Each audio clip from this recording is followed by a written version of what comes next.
आपकी will distance बढ़ा power. देती है। अच्छा ठीक है, सही है, लेकिन सर्दियों में कोशिश करते हैं कि हम कम क्वांटिटी में रखें। थोड़ा सा एक गिलास में तो मेरे ख्याल से 2 बनाना ही उसमें आएंगे। अच्छा ठीक है, सही है। ठीक है, तो वो रेजिस्टेंस थोड़ी सी बढ़ा देंगे।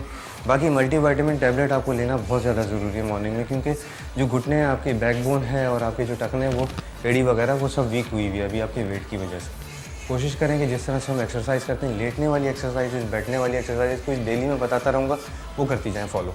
ठीक है जी। चलते हैं अपने वर्कआउट की तरफ दोबारा।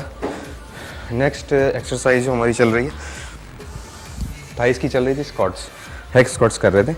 ये पोजीशन रखिएगा, थोड़ा सा वी पोजीशन रखिएगा, ठीक है। ये पोजीशन में हाफ बैठेंगे, वापस स्ट्रेट।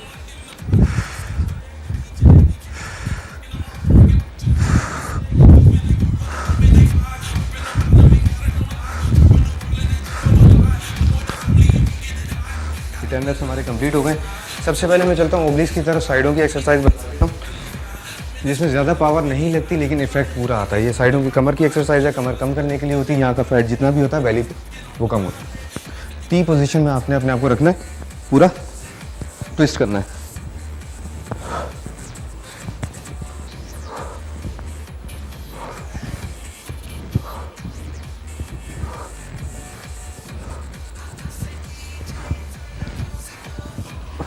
कोशिश कीजिएगा आपके हाथ जो फेस क्रॉस कर जाएंगे, ठीक है। पहली पोजीशन ये आ गई। तक करना है 10 मिनट्स, मतलब तकरीबन इन्होंने करना है 15 to 20 रैप्स निकालने हैं। अच्छा। ठीक है, स्टार्टिंग में थोड़ा कम से स्टार्ट करेंगे, फिर आगे जाके 40 to 30 रैप्स, इस तरह से 30 to 40 सॉरी। ठीक है। नेक्स्ट पोजीशन जो आती है इसकी ट्विस्टर की, वो ये आती है, ठीक।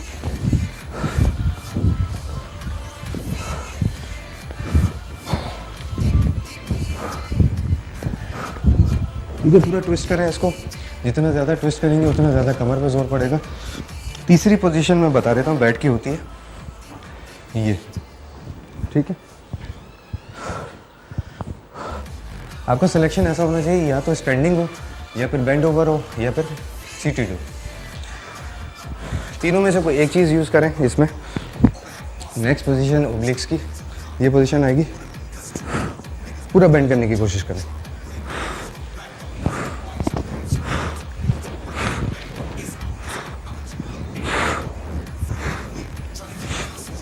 इसमें आप नेक्स्ट अगर बीच में सिलेक्शन करना चाहते हैं, सिलेक्शन कैसे होगी, ये चीज़।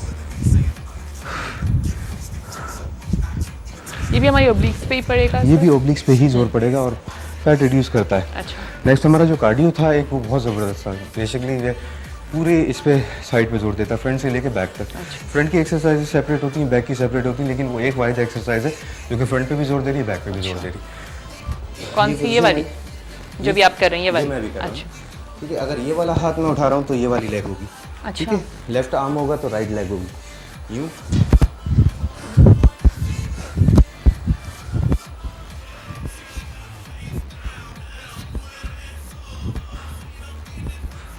करेंगे तो आपके यहाँ पे भी जोर पड़ रहा होगा, लोअर एब्डोमिनल पे, ठीक है। राइट आर्म लेफ्ट लेग, ठीक है।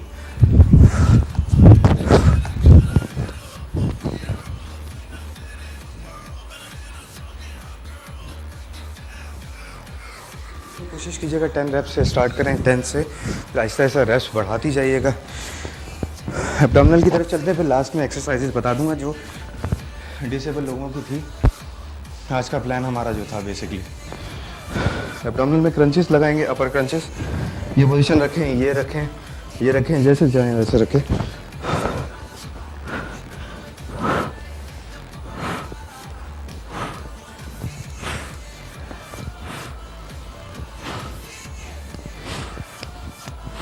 टेन रेप्स से स्टार्ट कीजिएगा, आहिस्ता आहिस्ता रेप्स बढ़ाते जाइएगा, कोशिश कीजिएगा कि रेप्स बढ़ते चले जाए। बढ़ाएंगे कैसे? जैसे कि आज 10 रेप्स निकालें, कल 12 करते हैं, फिर 13, फिर 14, इस तरह से एक एक करके 2-2 करके बढ़ाते जाए।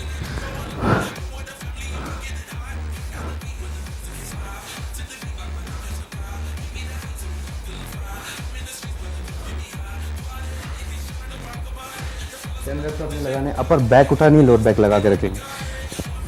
लोअर एब्डोमिनल की तरफ चलेंगे, इस पोर्शन की जगह, ठीक है, जहाँ सबसे ज़्यादा फैट होता है और बहुत मुश्किल से जाता है, तो कोशिश करेंगे इस पे ज़्यादा जोर दें, ठीक है। नी रेजेस लगाएंगे, घुटने जोड़ के रखिएगा, पैरों को बेंड करके रखिएगा।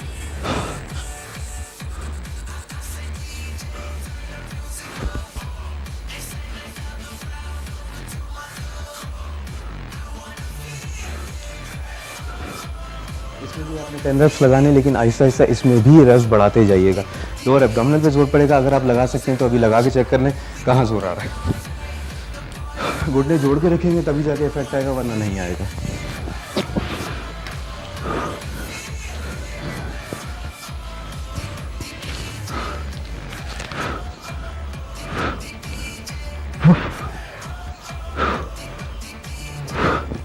ये हमारे 10 रेप्स कंप्लीट हो गए, लोअर एब्डोमिनल कंप्लीट हो चुका है।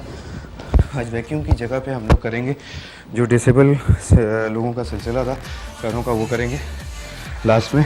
2 मिनट हमारे पास रह गए, इसमें बता देता हूँ एक्सरसाइजेज जो आपने करवानी। जितना ज़्यादा स्टे करेंगे उतना ज़्यादा पैर में ताकत आएगी। कहने का मकसद ये है उनका पैर नीचे से पकड़ें, उठाने की कोशिश करें। यहाँ से अगर आप लिफ्ट कर रहे हैं तो उनके पैर को रोकने की कोशिश करें, ठीक है। आहिस्ता आहिस्ता ढीला छोड़ते हुए नीचे लाएं। उनसे कहें कि आप रोकने की कोशिश करें पैर को, जितना वो रोकेंगे उतना ज़्यादा उनकी नी में पावर आएगी, मसल स्ट्रॉन्ग होंगे। इस तरह पाँव पे हाथ रखना नीचे आपने, उनसे कहें उठाने की कोशिश करें, ठीक है। इस तरह से उठवाना है, हाथ रख के स्टार्टिंग में उठवाएंगे, रोके रखें, आहिस्ता आहिस्ता नीचे। फिर उनसे कहें कि ये ऊपर हाथ रख के ऊपर की तरफ पुश करने की कोशिश करें। जितना ज़्यादा पैरों के अंदर ताकत होगी उतना जल्दी रिजल्ट आएगा। ये पोजीशन, इसको उठाएं, एड़ी को उन्होंने उठाना है। तो बैठे बैठे कर सकते हैं। ये वो एक्सरसाइज है कि अगर हम बैठे बैठे धीरे धीरे उनको करवाएंगे तो उनके पैरों में फ़र्क आ जाएगा इंशाल्लाह ताला।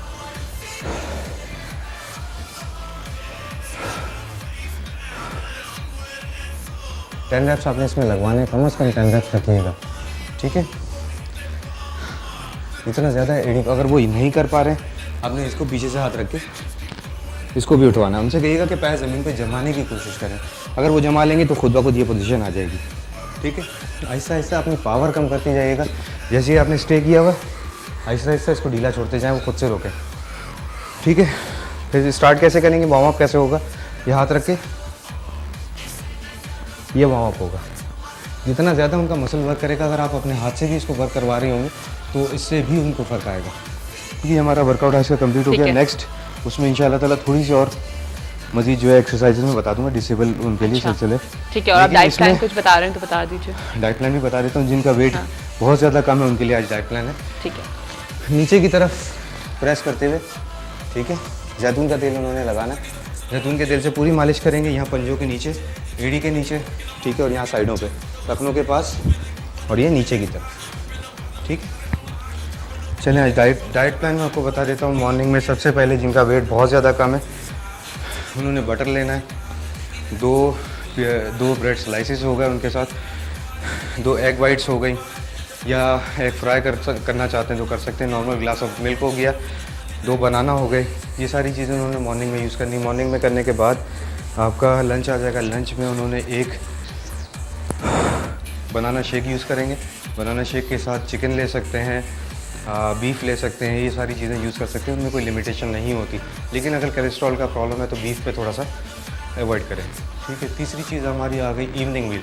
इवनिंग मील में उन्होंने कुछ भी ले सकते हैं, मतलब राइस ले लें, 1 बॉल राइस हो गया, half ball of small garden salad हो गया।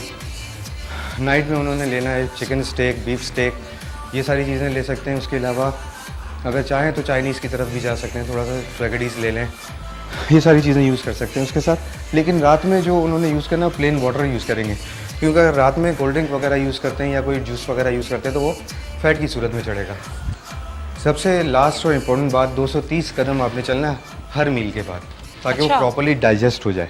हर मील के बाद? हर मील के बाद, जैसे कि हम मॉर्निंग में कर रहे हैं, आफ्टरनून में, इवनिंग में, नाइट में। अच्छा, लेकिन हिलाल हार्ट पेशेंट्स को मना करते हैं कि जी आप खाने के बाद वॉक ना करें, तो उनको मना किया जाता है। उनको मॉर्निंग में कहा जाता है कि 10 से 20 कदम अच्छा चलें। 10-20 कदम में वो यहाँ से वहाँ तक जाएंगे, कोई वो नहीं होगा, लेकिन इफेक्ट ज़रूर पड़ता है, सही है, ठीक है। हार्ट पेशेंट जो होंगे ना, उनको बाईपास सर्जरी के बाद कहा जाता है ये वॉक हो, अच्छा, अपर मूवमेंट आएगी और उनको टांगों की मॉर्निंग मूवमेंट में आएगी करनी होती है जी। इनको मॉर्निंग में ही करनी चाहिए, मॉर्निंग में ही करनी चाहिए उनको, ताकि वो पूरा दिन उनका आराम से गुजर सके। आराम से गुजरे। चलें, ठीक है, थैंक यू सो क्योंकि मच। रात में अगर करेंगे तो वैसी एनर्जी ड्रेन होगी और मजीद ड्रेन हो जाएगी। हाँ बिल्कुल, मना करते हैं उनको। तो चलें, ठीक है, थैंक यू सो मच हिलाल। इंशाल्लाह आपसे मंडे बाद दिन मुलाकात होगी इंशाल्लाह ताला। ठीक है जी। 2 दिन की छुट्टी आप एंजॉय करें, सर्दियों को एंजॉय करें। 2 दिन का बदला भी लूंगा आके।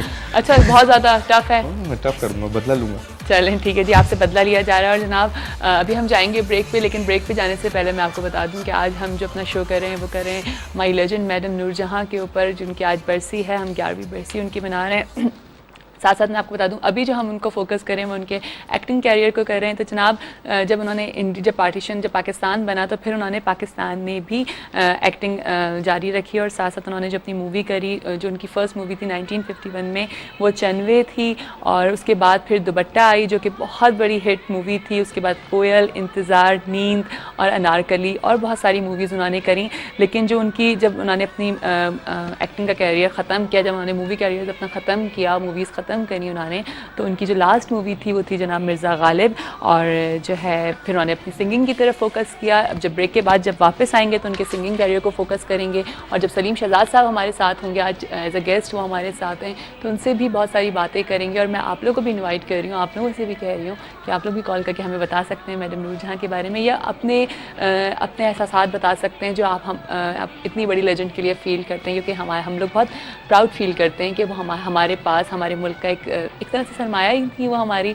तो चलिए जनाब अभी हम जाएंगे ब्रेक पर। ब्रेक के बाद जब वापस आएंगे तो हमारे साथ होंगी समर, और आपको पता है कि हम फोकस करते हैं खैर वाइब के साथ में, और उम्मीद करते हैं कि आप सबका की सुबह जो है बहुत खूबसूरत हो रही होगी। यकीनन आप लोगों ने अपने जब सुबह का आगाज़ किया होगा तो बहुत अच्छा हुआ होगा। एक दफ़ा फिर आप सबको जुम्मा मुबारक। और हमेशा की तरह ही आज फिर जुम्मे वाले दिन जो आपसे एक बात करती हूँ, एक रिक्वेस्ट करती हूँ आप लोगों से कि जब भी दुआ के लिए हाथ उठाइएगा तो अपने मुल्क पाकिस्तान के लिए जहाँ पे हम रह रहे हैं, और अपने शहर के लिए, और अपने इर्द गिर्द में रहने वाले तमाम लोगों के लिए ज़रूर दुआ करिएगा। क्योंकि आपको सबको पता है, एज़ अ मुस्लिम हम सबको ये बात पता होती है कि जुम्मे के दिन की दुआ जो है वो सबसे ज़्यादा कबूल की जा रही होती है। और जुमेरात की शब से जो है वो जुम्मे का दिन का आगाज़ हो जाता है। और कहते हैं कि आज के दिन हम ज़्यादा से ज़्यादा हमें दुरूद शरीफ पढ़ना चाहिए और हमें अल्लाह ताला से दुआ करनी चाहिए, क्योंकि आज के दिन को बहुत फजीलत हासिल है।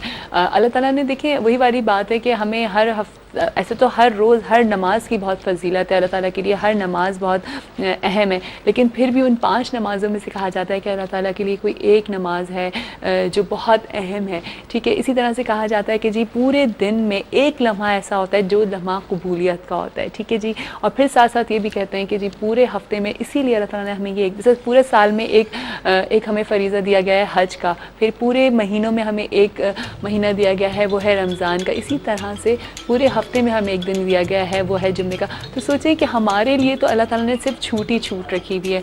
हम जिस वक्त चाहें, हमें हफ्ते में एक दिन मिल गया, साल में एक महीना मिल गया, साल में एक ऐसा फ़र्ज़ मिल गया जिसको हम अदा करके हम सारे गुनाहों से अपने आप को माफ़ करा लेते हैं। तो हम तो सबसे ज़्यादा लकी लोग हैं कि हमारे इस्लाम में हमें इतनी छूट दी गई है, लेकिन बस इसको हमने समझना और समझाते हुए चलना है। ठीक है, इसीलिए हमारे साथ मौजूद होती हैं हर जुम्मे वाले दिन समर, जो कि इस्लामिक स्कॉलर अपनी बातों से वो हमें समझाती हैं कि किस तरह से हम दीन की तरफ आ सकते हैं। या हम जैसे हमने अभी अपना टॉपिक स्टार्ट किया क़ससुल अंबिया, इसमें हम डिफरेंट अंबियाओं के ऊपर बात करते हैं कि कौन से अंबिया की क्या खासियत थी। और आपको पता है कि लास्ट वीक से हमने ये चीज़ स्टार्ट की थी, तो हम हज़रत इब्राहीम अलैहिस्सलाम को हमने फोकस किया हुआ था, हम उनके ऊपर बात कर रहे हैं। तो आज इसी को कंटिन्यू करेंगे और वेलकम करते हैं अपने साथ समर को। अस्सलाम वालेकुम समर, क्या हाल है आपके? ठीक ठाक हैं अल्हम्दुलिल्लाह। सर्दियाँ एंजॉय कर रही हैं?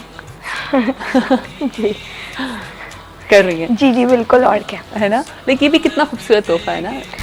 बिल्कुल, ये अल्लाह ताला ने इतनी वैरायटी जिस तरह हर चीज़ में दी है, इस सीज़न में भी दी है। हाँ, हर सीज़न में अल्लाह ताला ने हर सीज़न बहुत खूबसूरत दिया है। अल्हम्दुलिल्लाह। चलिए ठीक है। अच्छा समर, आज हम उसी को अपने टॉपिक को कंटिन्यू करेंगे। जी ठीक है। हज़रत इब्राहीम अलैहिस्सलाम के बारे में जो हमने लास्ट 2 वाक़यात उनके लिए थे, और उसके अंदर यही था कि उन्होंने अपनी कौम के सामने अल्लाह के पैगाम को किस तरह से प्रेजेंट किया। जब उन्होंने देखा कि मेरी कौम जो है वो बुत परस्ती का शिकार है, तो उन्होंने उस चीज़ को किस तरह उनको दलाइल दिए, अक़ली तौर पर भी, मंतकी एतबार से भी, और हर तरह से उन्होंने अपनी पूरी कोशिश और ज़ोर लगा दिया कि उनको बहुत अच्छे अंदाज से समझाया जाए। जिसमें हमने 2 वाक़यात लिए थे, थोड़ा सा उसको पीछे से प्रीव्यू कर दें थोड़ा सा, कि उस पर उन्होंने बताया कि ये जिनकी तुम इबादत कर रहे हो, ये जो तुमने बुत बना के रखे हैं, ये तुम्हें क्या नफ़ा और नुकसान देते हैं, क्या ये तुमसे बात करते हैं, तो फिर तुम कैसे इनकी बंदगी करते हो। और वो कौम, जब उन्होंने उनके बुतों को तोड़ा था, तो उसके बाद वो कौम को भी अंदाज़ा हुआ था कि ये क्या हमारा कोई काम करके देंगे, ये तो ख़ुद ही बेचारे मोहताज हैं। और ज़ाहिर जब उन्होंने अपने हाथों से ही बनाया, तो ये सबसे बड़ी बेवकूफ़ी है कि उसी को फिर अपना माबूद